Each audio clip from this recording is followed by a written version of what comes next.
Welcome to TSAT. Today we will be discussing the first topic of Indian economy, measures of national income and growth. Why is national income the first topic when it comes to Indian economy? If you want to know the economic well-being of any person, what is the first thing that we would like to know is the income of that particular individual. It's as simple as that. If your friend happens to drive a Ferrari, what do you think is the first thing you would like to know? How rich that person could be and how much money he is making. And that being the reason, the first and foremost topic that we will be discussing as part of this series is the income of this nation. So what do you mean by? We all know about what is personal income. The income that you and me makes through different means. Okay, the income that you make in the form of interest from your bank deposits, the salary that you earn per month, or simply the money that you make from stock markets. There could be multiple sources of income to an individual. But what is an income of a nation? Nation simply represents its people, isn't it? I mean, the people of that particular country is nothing but the nation, isn't it? So when it comes to the income of a nation, the income that you make and I make and whoever happens to be the people that belong to this particular nation is what we could simply call as a national income. So now let's go ahead and define what exactly is the national income. But before going ahead, let me define the different types of goods and services that we will be using it to understand the concept of national income. Let's say here you have 4 different images. Imagine the first image here. In this case you have cotton. Let's say a farmer produces this cotton. A farmer cultivates a cash crop cotton, and this farmer is selling this particular cotton to a company which transforms this cotton into yarn. So imagine there is a company which purchases this cotton, which purchases the cotton from a farmer, and I call this as a raw material for the company or input for the company. Input for the company. So what does this company does? This company transforms cotton into yarn, and this yarn that is being produced by this company is what we call it as a finished product. What we call it as a finished product. So the reason why I call it a finished product is because this is a product that is being ready to be sold. The processing in the factory is being complete and this product is ready to be sold. So this is the company which only transforms cotton into yarn. And now imagine there is a company that purchases this yarn as an input and transform this yarn into a cloth. So now this cloth is the output and the yarn purchased is an input. And this particular cloth produced by this company now again could be called as a finished product. So what do you mean by a finished product? The product that is been out of processing and ready to be sold is what we call it as a finished product. Now imagine some part of this cloth. Let's say out of this entire cloth, let's say some 4 or 5 pieces are being purchased by an individual like you or me. Imagine an individual like you or me purchase some 5 pieces of cloth. And why do you buy this cloth? To get it stitched and turn it into a garment, isn't it? So we wanted to get it stitched. So why would an individual buy a cloth? To get it stitched for his clothing. And let's say some part of this cloth has been purchased by a company. Just imagine any company, any shirts or trouser making company, and that company's job is to transform this cloth into a trouser or a shirt, and it would sell this final output, that is the shirt, in the market. Now if you look at that particular piece of cloth that you or me who purchased for the sake of getting it stitched and using it for ourselves, we call that particular pieces of cloth as a final good. Whereas those pieces of cloth that has been purchased by a company for the sake of transforming into a shirt and selling in the market is what we call it as intermediate good. So now I hope you understand the difference between a final good and an intermediate good. A final good is a good that is meant for final consumption. A final good is simply a good that is meant for final consumption, whereas an intermediate good is a good that gets transformed into a finished product or some final good. So the reason why the same piece of cloth when I purchase is called as a final good, when it is purchased by a company is called as an intermediate good is simple. The company is transforming this cotton into a shirt, and that is the final good, that is the shirt, okay, is what is being sold by the company to the market. So, the same cloth which is finished good could be called as final good if it is meant for final consumption, and it is called as intermediate good if it is further used in a process of any economic activity. So, now let us go ahead and let us look at the other type of goods. Now, here in this case, imagine if you have a shirt, and here in this case you have a printing machine. So, we have seen finished good, final good and intermediate good. Now, let us look at consumer good and capital good. A consumer good is the good that is meant for consumption by households like you and me. So, the pen I am using could be called as a consumer good. The shirt I am wearing is a consumer good. The mobile phone you and me purchasing is a consumer good. But whereas capital good, like here in this case the printer, is called as a capital good because this is a good that is used to produce any other goods and services. So, here in this case this printer is used to print books. Then you might be asking, what is the difference between intermediate good and a capital good? An intermediate good is the good that is exhausted in the process of production. Let us say, imagine if you are buying some tea powder from a branded outlet. The tea powder that we purchase from an outlet is what we call as a final good. If a tea stall owner buys the same tea powder, it is called as an intermediate good because he transforms the tea, or he uses the tea powder to make a final good or to make a finished product that is nothing but a tea. So, that tea powder used by or purchased by the tea stall guy is an intermediate good. That same tea powder that you or me purchasing from the outlet could be called as a final good. Then how is this tea powder? Because the tea powder in this case, the intermediate good, is also used to produce some other good. Similarly, a printer is also used to produce books. So, both the goods are used to produce various other goods. Then what's the difference between intermediate good and a capital good? Intermediate goods are the goods that are consumed or that are exhausted in the process of production. That means the tea powder that is used to produce a tea could no longer be used for, you cannot use the same tea powder for making the next and third and fourth tea, right?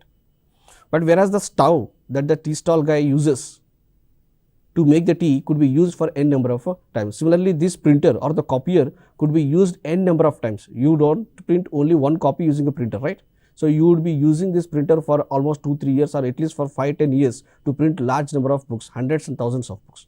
So, the printer doesn't get exhausted for every book you print, but the paper you might be using, the ink you might be using to print the book gets exhausted. That could not be no longer further reused, and hence for the paper, the ink that we use to print a book is an intermediate good, but the printer that is used to print the book is a capital good.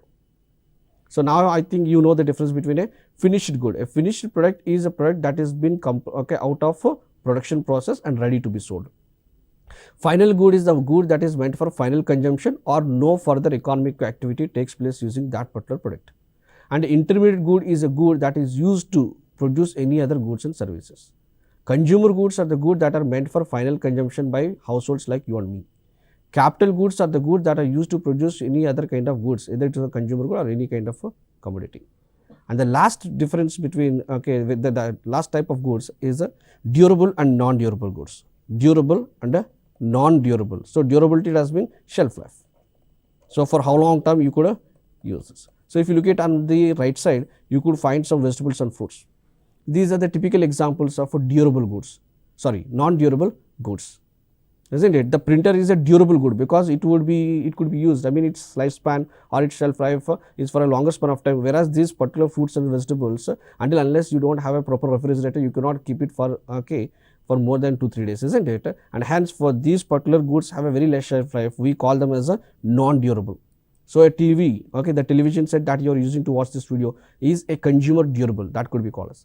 The shirt that you would be using is a consumer durable. The mobile phone is a consumer durable, but an apple that you purchase from the market is a consumer good and it is a non-durable good. So, I hope you understand the difference between various types of goods, and it is very essential to understand the difference between various types of goods to measure or to understand the definition of national income.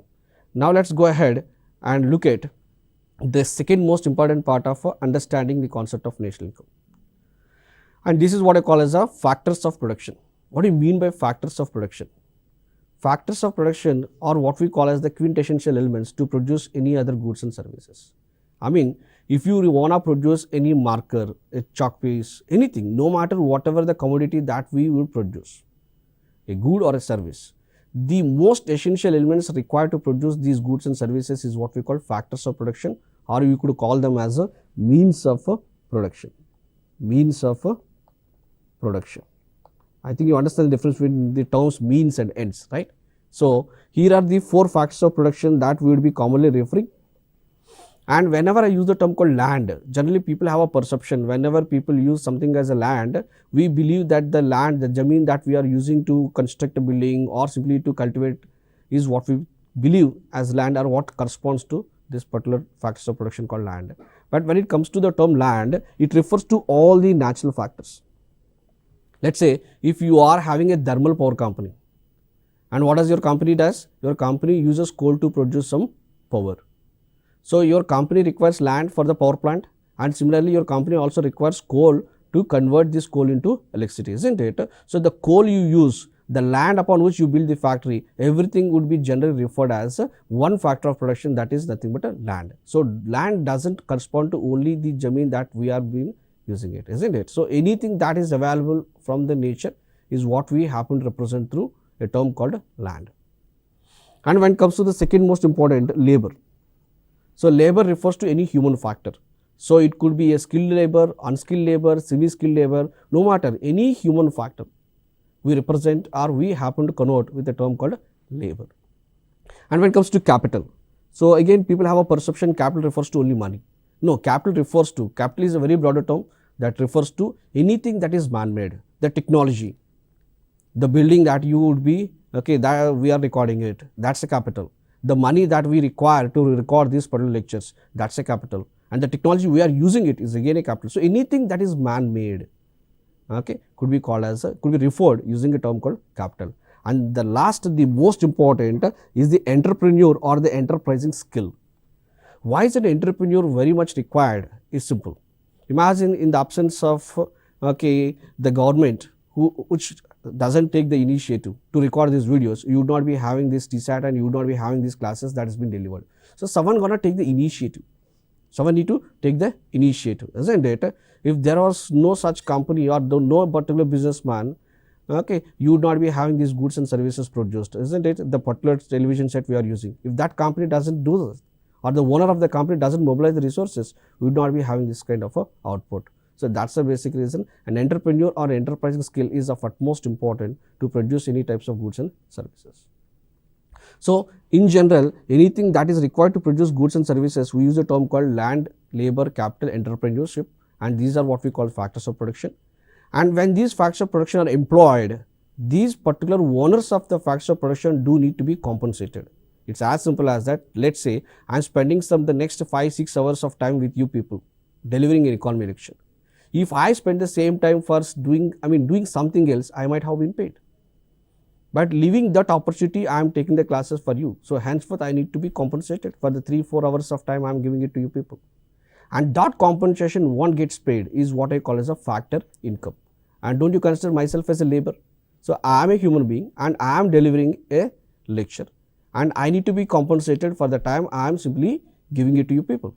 And that compensation that I get paid is what I could refer as a wage or a salary. If I am a salaried employee of this set, then I could call it the money they are paying to me as a salary. Similarly, if I am using someone's land to construct a factory, or if I have taken someone's land for a lease to build a factory, then I need to compensate the owner of the land, because if the same land would have been cultivated by the farmer, it would have been yielding certain amount of output for him, isn't it? So, if you employ the factors of production, these owners of factors of production need to be compensated. And that compensation you pay to the landowner is what we refer using a term called rent.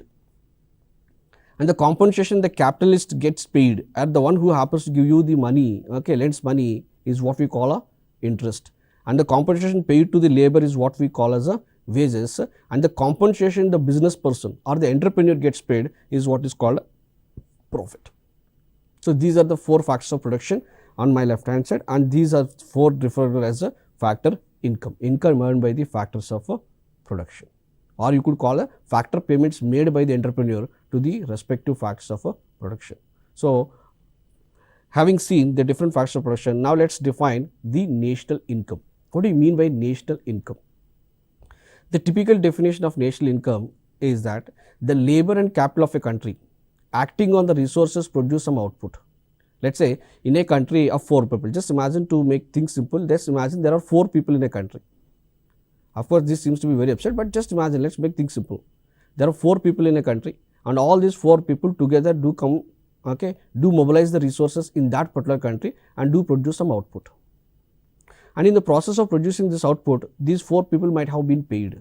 And imagine those are the 4 people who owns the land. Those are the 4 people who owns the, one person owns the land, the other person is the labor, the third person is the one who owns the capital, and the fourth person is the businessman who mobilized all these resources. Now imagine if all these 4 people come together and do produce some output. The worth of output is what we call as the output of the nation or the national product.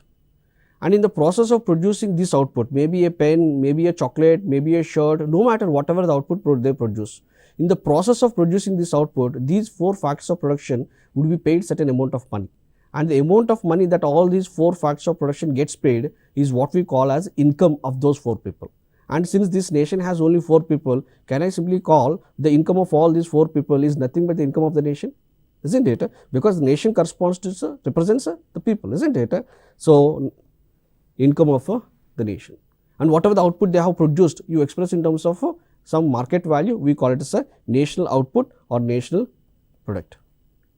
And now let's say these people together working on the resources has produced some 100 rupees worth chocolates. If they ended up producing 100 rupees worth chocolates, does mean the output worth is 100 rupees. It does mean at what price do you think these people would be selling it to the market? 100 rupees. Whosoever buys these chocolates, what do you think is the expenditure made by the people who buys this 100 rupees for chocolates? It's going to be again rupees 100.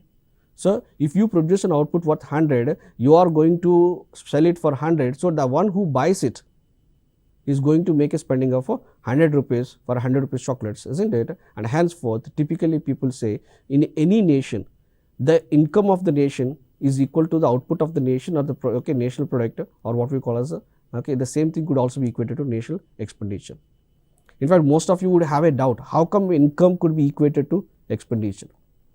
How come income could be equated to expenditure?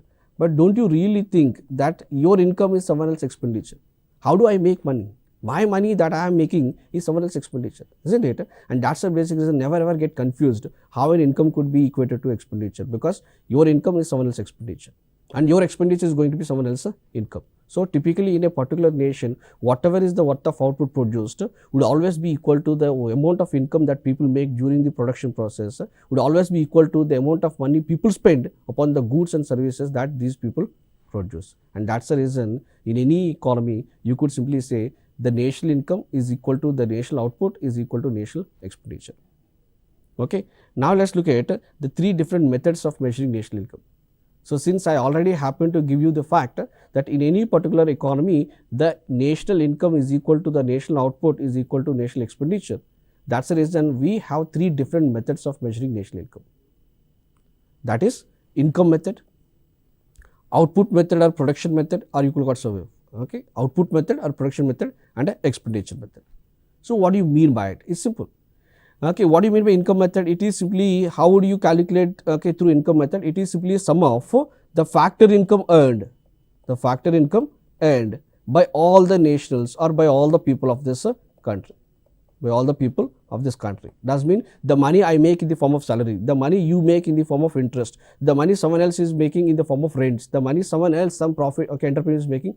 So, sum of individuals income of all the people of that particular nation. Okay, if I happen to account it, then I call that is a process that is being used, and that's what we call income method. The third, let's look at the expenditure method. Expenditure method does mean whatever is the expenditure made, okay, the consumption expenditure made by the individuals, the expenditure made by the investors, the expenditure made by the government. So, whatever is the expenditure made by all those people whoever happen to expend some money or whoever make some expenditure upon various goods and services. So, some of the expenditure made upon various goods and services by all the economic agents of a country, then we could say that that particular method used as an expenditure method. And when we are spending some money upon goods and services, does mean we are spending money on the goods and services produced. So, if you sum up the value of goods and services or worth of all goods and services produced, in the economy, okay, That's what I call as the output method. So, the total worth of output that this particular nation has produced.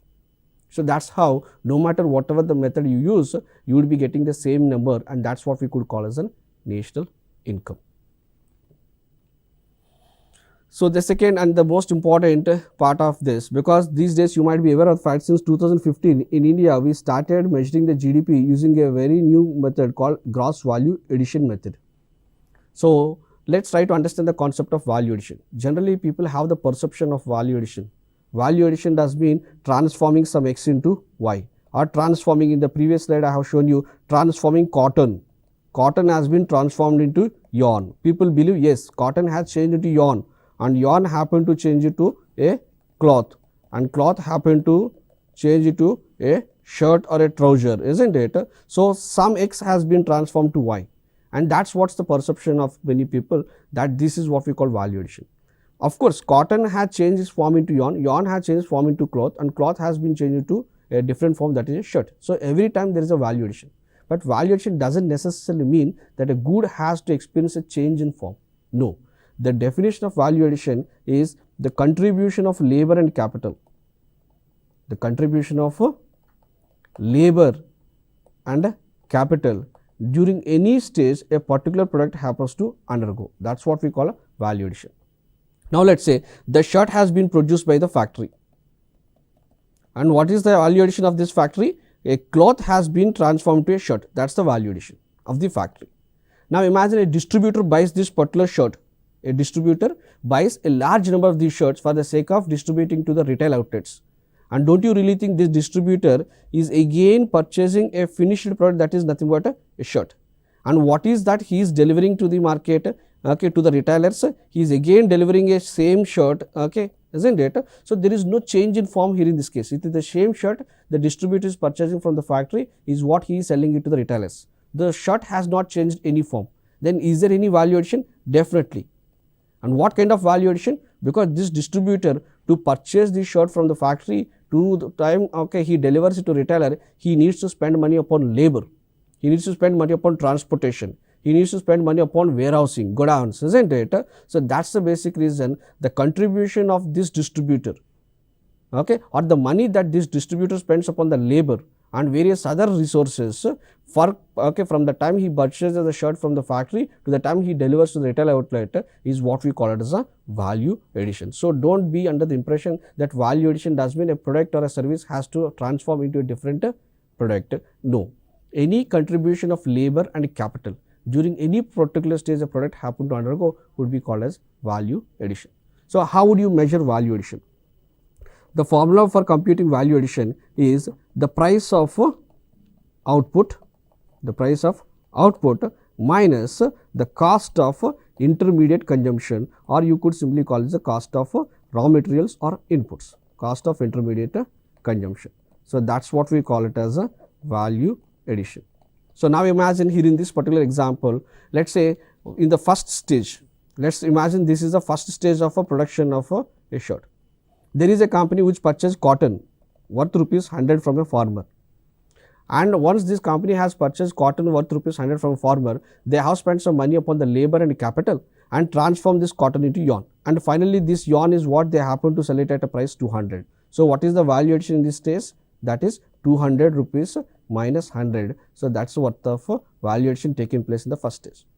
In the second stage, what is the other company happen to do? They happen to purchase yarn at a price of ₹200 from this factory and transform the yarn into a cloth, and this cloth is what, imagine, they sold at 400 rupees to the market. So, what is the value addition in the second stage? It is 400, that is the output, minus the previous, value of input, that is 200. So, what is the value addition? That is 200. Now, this cloth has been purchased by other factory, let us say at 400 rupees, right?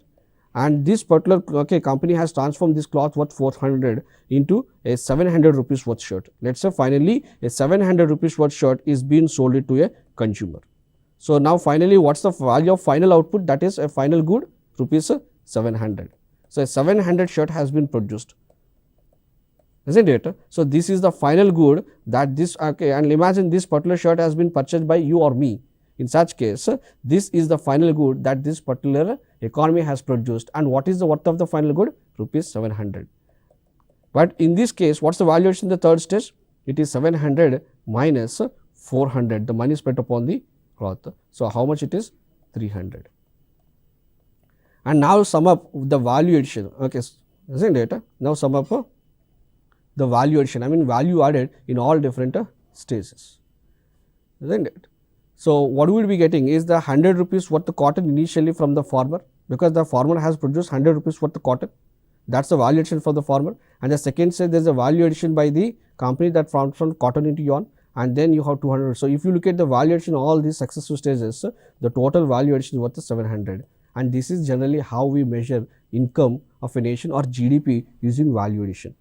So, simply speaking, the modern method of computing GDP using value addition is nothing but a gross value added in all sectors of the economy: agriculture sector, industrial sector, service sector. So, value added at each and every stage in all sectors of the economy, okay, at market prices is generally what we refer to as a GDP. Okay. So, in this particular lecture, we have discussed about the different types of goods and factors of production. What is the method of measuring national income? What exactly is the definition of national income and the concept of value addition? And we will continue with the next lecture, where we will be discussing about different measures of income, okay, that is GDP, GNP and the rest. Okay.